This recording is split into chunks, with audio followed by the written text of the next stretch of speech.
Converting physical shares, conversion of physical shares into electronic form, क्या बोलते हैं उसको? फटाफट आंसर दो रे, टाइम पास नहीं।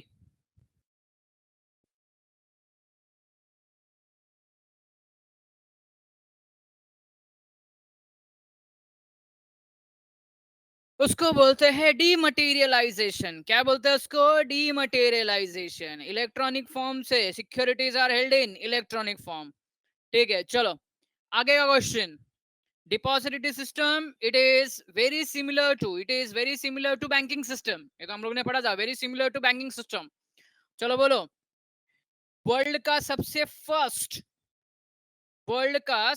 फर्स्ट डिपॉजिटरी कहां और कब सेटअप हुआ था? वर्ल्ड का सबसे पहला, वेरी फर्स्ट।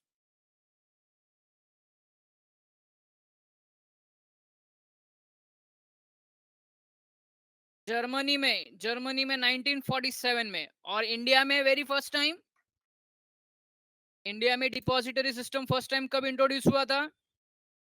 1996 में। वो भी कौन सा वो पता नहीं, आज का लेक्चर में डिस्क्लोज करेंगे कौन सा है। ठीक है, चलो इसके बाद में हम लोग ने एडवांटेजेस पढ़ा था, उसके बाद में हम लोग ने कुछ कॉन्स्टिट्यूएंट्स पढ़े थे, कॉन्स्टिट्यूएंट्स ऑफ डिपॉजिटरी सिस्टम। तो if you remember, total 4 constituents थे।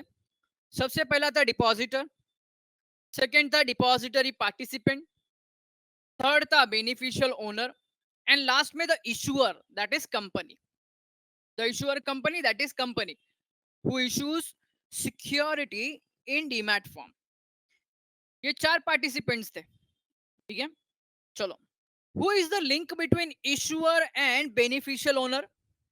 Who is the link between issuer and beneficial owner? Issuer और बेनिफिशियल ओनर के बीच का लिंक कौन है?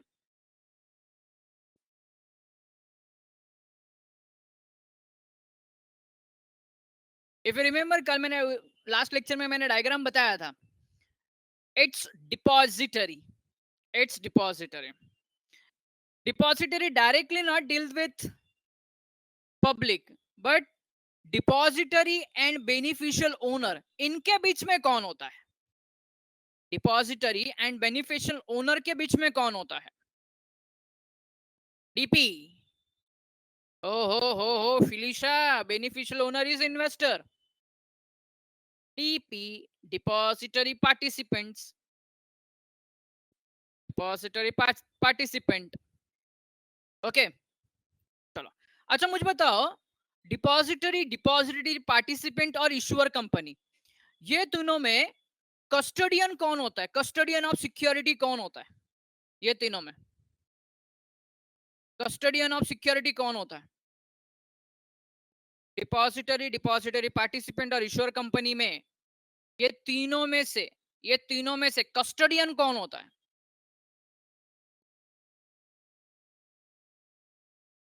कस्टोडियन कौन होता है? The right answer is depository, not depository participant. बेटा depository participant खाली अकाउंट मेंटेन करने का काम करता है, अकाउंट मेंटेन करने का काम कर। जैसा एग्जांपल दो, लोन लेने का होता है, बैंक के पास बराबर है, लेकिन हमारी जो भी डिटेल्स है वो सब आरबीआई के पास जमा है, और हमने लोन एसबीआई से लिया। एसबीआई खाली अकाउंट में डेबिट क्रेडिट करने को बैठा है, बाकी सब डिटेल तो आरबीआई के पास है। तो इसके लिए depository is custodian of securities in electronic form. Depository participants फिर क्या करता है? सिर्फ और सिर्फ अकाउंट में डेबिट क्रेडिट करने का काम करता है। आज के लेक्चर में हम लोग देखेंगे। अच्छा, लास्ट लेक्चर में हम लोग ने कुछ एक पॉइंट पढ़ा था यार, और जेमिन है क्या? जेमिन, जेमिन है क्या लेक्चर में? मैंने उसको बोला था कि नेक्स्ट लेक्चर में डिस्कस करूंगा मैं। जेमिन ज्वाइन किया हुआ दिख तो रहा है मेरे को? ए, ठीक है। क्या गया, लगता है नींद पूरा नहीं हुआ, या तो लगता है गणपति का मोदक मिला नहीं तेरे को? दीप ने लगता है मोदक दिया नहीं। दीप है क्या लेक्चर में? नहीं है, मेरे को लगता है दीप ने मोदक दिया नहीं इसको। गुड इवनिंग, देखो जाग गया कैसा ये। चलो, तो लास्ट लेक्चर में इसने कुछ पूछा था, अगर मैं गलत नहीं हूं तो तूने पूछा था ना, डीपी का आईडी कितना बड़ा होता है, कितने नंबर्स का होता है? हाँ, यूनिक आईडी। बराबर है, चलो यहाँ पे ध्यान दो। तो आज के लेक्चर में देखो, जस्ट फॉर नॉलेज, अभी बच्चों डिपॉजिटरी अपने पास दो है। डिपॉजिटरी अपने पास दो है। एक डिपॉजिटरी है एनएसडीएल और दूसरा है सीडीएसएल। आज के लेक्चर में लास्ट में मिलेगा ये पॉइंट, डिपॉजिटरी दो है। अब ये डिपॉजिटरी के अंडर में आते हैं डीपी। अपॉइंट करता है डिपॉजिटरी, रजिस्टर्ड होता है सेबी में। अगर याद होगा लास्ट लेक्चर में पढ़ा था हम लोग ने, कुछ याद है क्या? Appointed by depository, registered under SEBI, SEBI register करता है। तो अब ये डीपी को एक यूनिक आईडी मिलती है, जैसे हमारा आधार कार्ड है, बराबर है। अब ये यूनिक आईडी के अंदर ना दो पॉइंट होता है। पता है दो पॉइंट क्या होता है? इसमें डीपी आईडी भी होती है और इसमें क्लाइंट आईडी भी होती है। क्लाइंट मतलब बीओ, डीपी आईडी भी होती है, क्लाइंट आईडी भी होती है। तो सर एनएसडीएल एंड सीडीएसएल की दोनों अलग अलग होती है? यस बेटा, दोनों की अलग अलग होती है। एनएसडीएल में डीपी का आईडी क्या होगा? ध्यान देना इधर पे। एनएसडीएल में डीपी का आईडी क्या होगा? तो एनएसडीएल में डीपी का आईडी कुछ इस तरीके से होगा, स्टार्टिंग फ्रॉम आई एन। ध्यान देना, स्टार्टिंग फ्रॉम आई एन।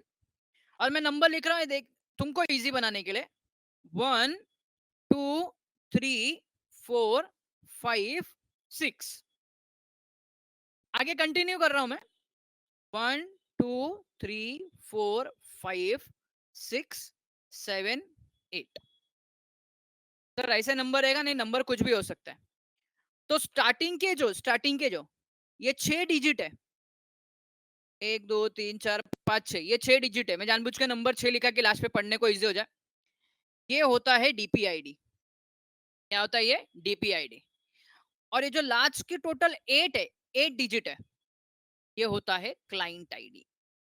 आपको लेटर्स में पढ़ने को मिलेगा क्लाइंट आईडी। मतलब टोटल कितना डिजिट हो गया? 14 डिजिट। दिखने में 16 दिख रहा है, आगे आई एन भी लगा। देखो आई एन लगा मतलब वो एनएसडीएल का है।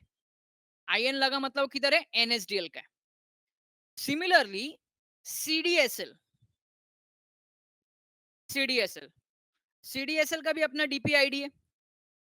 उसका डीपी आईडी डायरेक्टली नंबर है। देखो कैसा नंबर है, स्टार्टिंग का 1 2 3 4 5 6 7 8, 1 2 3 4 5 6 7 8। टोटल कितना डिजिट हो गया? 16 हो गया। कितना हो गया? 16 हो गया। तो स्टार्टिंग का जो 8 है बच्चों, स्टार्टिंग का 8, ये डीपी आईडी हो गई। और नेक्स्ट 8 जो हो गया, वो क्या हो गया? क्लाइंट आईडी हो गया। क्या हो गया? Client ID. मतलब ये भी 8, ये भी 8, इधर 6 और इधर 8। तो एनएसडीएल में 14 डिजिट का होता है, सीडीएसएल में 16 डिजिट का होता है। जो कल यूनिक आईडी चिल्ला रहे थे ना सब लोग, वो ये रहा यूनिक आईडी। इस तरीके से यूनिक आईडी प्रोवाइड किया जाता है डीपी आईडी को। तो तुम्हारे लेटर्स वगैरह या जहाँ पे अकाउंट के ऊपर डीपी आईडी दिखेगा ना, कुछ इस तरीके से होगा। ओके, तो एनएसडीएल का 14 डिजिट और सीडीएसएल का 16 डिजिट। किधर लिखने का नहीं है, 14 16 किधर नहीं, जस्ट तुमको समझाने के लिए। वो जो आईडी चिल्ला रहे थे ना, वो इसके लिए। ठीक है। सो लास्ट लेक्चर में हम लोग ने ये पढ़ा था, कॉन्स्टिट्यूएंट्स पढ़ा था। Depository, depository participant, beneficial owner, issuer, company. आज के लेक्चर में हम लोग स्टार्ट करने जा रहे हैं concept related to depository system. चलो, सबसे पहला पॉइंट है, कॉन्सेप्ट और टर्म्स में सबसे पहला पॉइंट है डीमटेरियलाइजेशन। इसका आंसर तो तुमने दे दिया, डीमटेरियलाइजेशन। डीमटेरियलाइजेशन जिसको शॉर्टकट में डीमैट बोलते हैं, it is a process whereby client can get physical share certificate converted into electronic mode. Converted into electronic mode, ध्यान देना, physical share certificate converted into electronic mode. Client has to surrender certificate along with DRF. What is the full form of DRF? DMAT request form. DMAT request form. The DP forward this to depository, who in the turn forward it to issuer.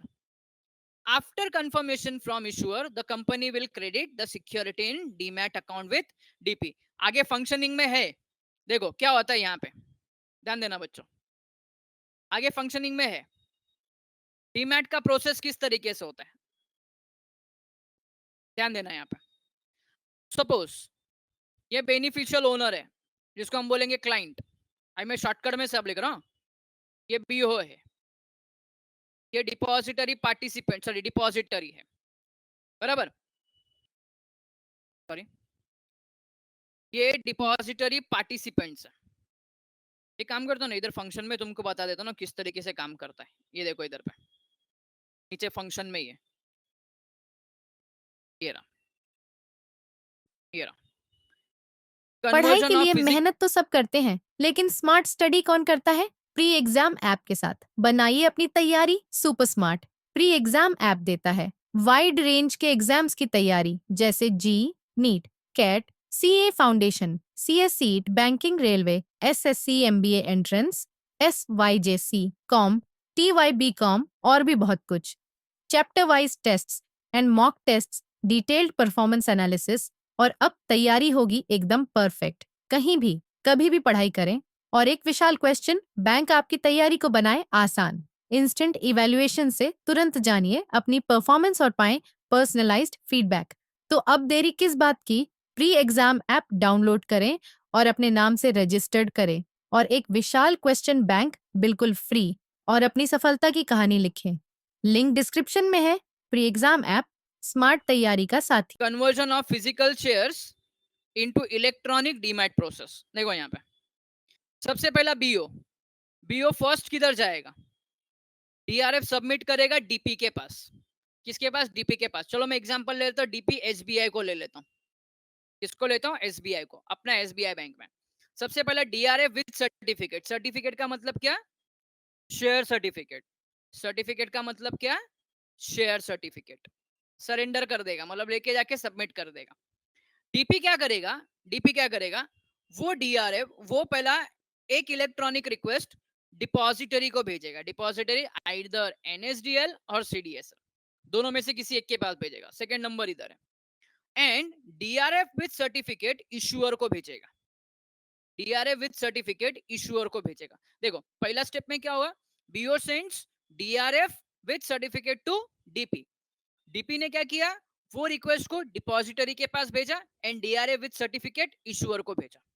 चलो बाद में जब depository, बाद में जब issuer के पास confirmation आ जाएगा, तो इशूअर कंफर्मेशन किसको भेजेगा?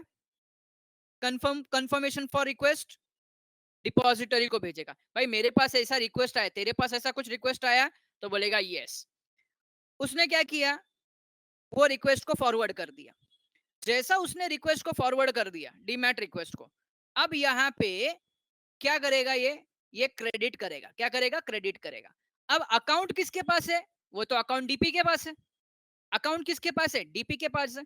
तो अकाउंट के डीपी के बीओ के अकाउंट में, बीओ बोला मतलब कौन? देखो सिक्योरिटी किसके पास है?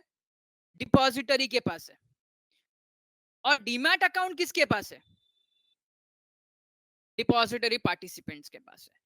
तो डिपॉजिटरी पार्टिसिपेंट क्या करेगा? क्रेडिट करेगा। एंड साथ में क्रेडिट करने के बाद में क्या करेगा? स्टेटमेंट ऑफ होल्डिंग बीओ को दे देगा। इट इज जस्ट लाइक तुम्हारे अकाउंट में पैसा क्रेडिट हो गया है और तुमको एसएमएस आ गया, यू आर बीओ।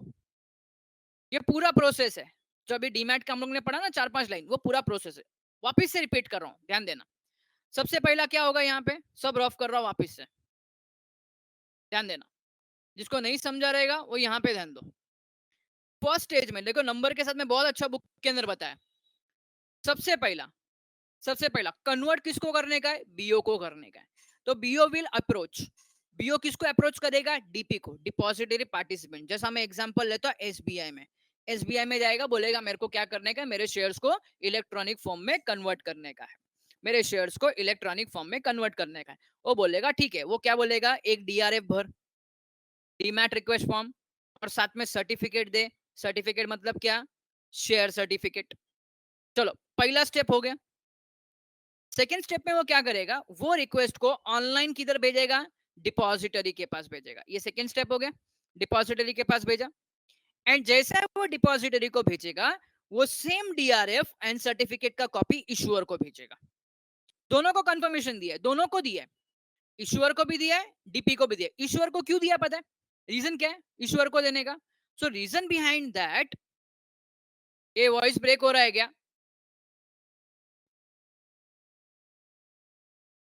ओके चलो continue continue. Reason behind that, issuer को मालूम पड़ना चाहिए that as request has been received, ऐसा कुछ रिक्वेस्ट आया है। तो बेटा जैसे इसके पास मिल गया, ईश्वर क्या करेगा, डीपी को, सॉरी डिपॉजिटरी को, किसको, डिपॉजिटरी को कंफर्मेशन ऑफ रिक्वेस्ट भेजेगा, भाई कंफर्म करो, कंफर्म करो। अब डिपॉजिटरी के पास आ गया ये, डिपॉजिटरी कंफर्म करेगा, देखो जो रिक्वेस्ट मेरे पास आया वही रिक्वेस्ट तेरे पास है, जो रिक्वेस्ट मेरे पास है वही रिक्वेस्ट तेरे पास है। So after confirmation of request, issuer क्या करेगा, डीमैट का रिक्वेस्ट फॉरवर्ड करेगा ईश्वर को, डीमैट का रिक्वेस्ट ईश्वर को फॉरवर्ड करेगा।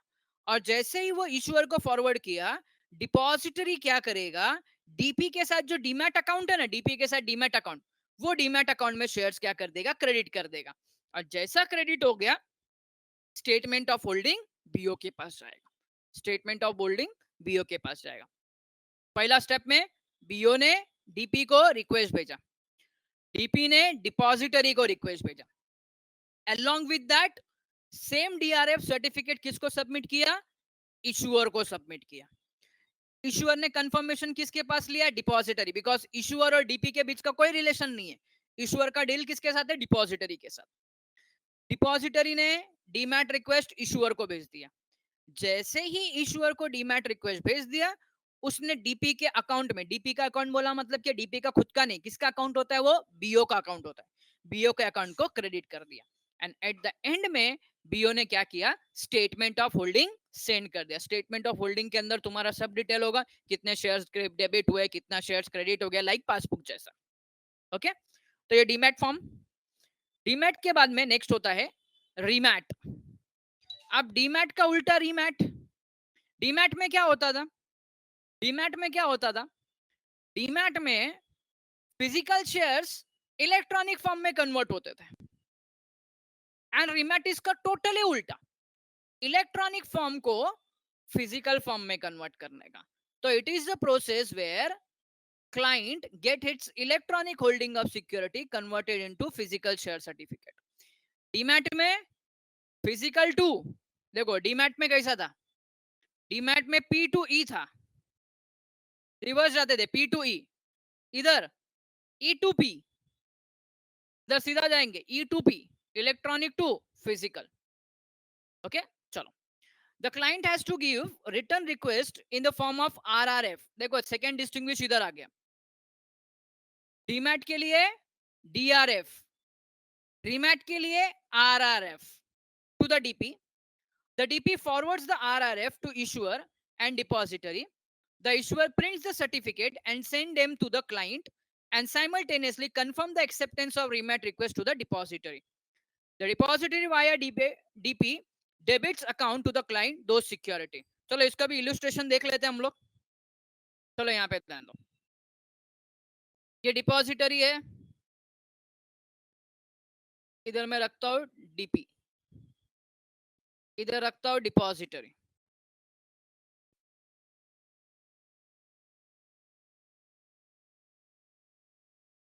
और इधर रखता हूं मैं इशूअर।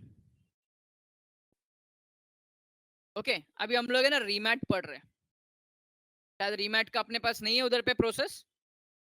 चलो अब बीओ को क्या करने का है, इलेक्ट्रॉनिक टू फिजिकल में जाने का। तो पहला स्टेप क्या बोल रहा है देखो, the DP forwards RRF to issuer, sorry पहला आरआरएफ डीपी के पास जाएगा। अब इधर से बीओ डीपी को क्या भेजता है, आरआरएफ, ये फर्स्ट स्टेप हो गया, क्या भेज दिया, आरआरएफ भेजा। अब नेक्स्ट में क्या करता है, the DP forwards the RRF to issuer and the depository. अपना डीपी क्या करता है सेकंड स्टेप में, ये जो आरआरएफ मिला है ये दोनों को सेंड करता है, इसको भी करेगा, इसको भी करेगा। क्या सेंड किया, आरआरएफ का copy, RRF copy, RRF copy. Second step, दोनों को आरआरएफ का कॉपी सेंड कर दे। देखो बीओ ने डीपी को दिया, डीपी ने इशूअर को दिया, डीपी ने डिपॉजिटरी को दिया। अब जैसे इशूअर को मिल गया तो इशूअर क्या करेगा, सर्टिफिकेट प्रिंट करेगा और देगा किसको, क्लाइंट को। इशूअर ने क्या किया, इधर से सर्टिफिकेट दे दिया, सर्टिफिकेट दे दिया, बट कुछ तो कंफर्मेशन देना पड़ेगा कि भाई हमने सर्टिफिकेट इशू कर दिया है, अभी हम लोग ने फिजिकल फॉर्म में दे दिया है। तब इशूअर क्या करेगा, तब इशूअर क्या करेगा, simultaneously confirm the acceptance of remat request to depository, ये इसको कंफर्मेशन दे देगा, कंफर्मेशन ऑफ रीमैट, रीमटेरियलाइजेशन। अब जैसे इसके पास कंफर्मेशन आ जाएगा तो डिपॉजिटरी डीपी को इंस्ट्रक्शन देगा, भाई अकाउंट में शेयर्स है ना, अकाउंट में तो शेयर्स है, तो अकाउंट में क्या करने का, debit the account of BO, BO के अकाउंट को क्या कर देने का, डेबिट कर देने का, बीओ के अकाउंट को क्या कर देने का, डेबिट कर देने का। तो ये दो प्रोसेस था, रीमैट प्रोसेस था और डीमैट प्रोसेस था। डीमैट तो टेक्स्ट बुक में, I think so remat text book के अंदर नहीं है तुम्हारे पास। ओके, तो रीमैट मैंने बता दिया। बीओ किसके पास जाएगा, डीपी के पास, क्या लेके, RRF, RRF demat request form. DP वही आरआरएफ का दो कॉपी, एक इशूअर को देगा, एक डिपॉजिटरी को, एक इशूअर एक डिपॉजिटरी। जैसे इशूअर को मिलेगा, इशूअर सर्टिफिकेट देगा किसको, बीओ को, किसको देगा, बीओ को। और सेम रीमैट का कंफर्मेशन डिपॉजिटरी को देगा। जैसे डिपॉजिटरी को मिला, डिपॉजिटरी डीपी को बोलेगा अकाउंट को क्या कर, डेबिट कर, अकाउंट में से शेयर्स चला गया, अकाउंट को क्या कर दे, डेबिट कर दे। ओके, तो इस तरीके से बच्चों प्रोसेस है इधर रीमैट एंड डीमैट।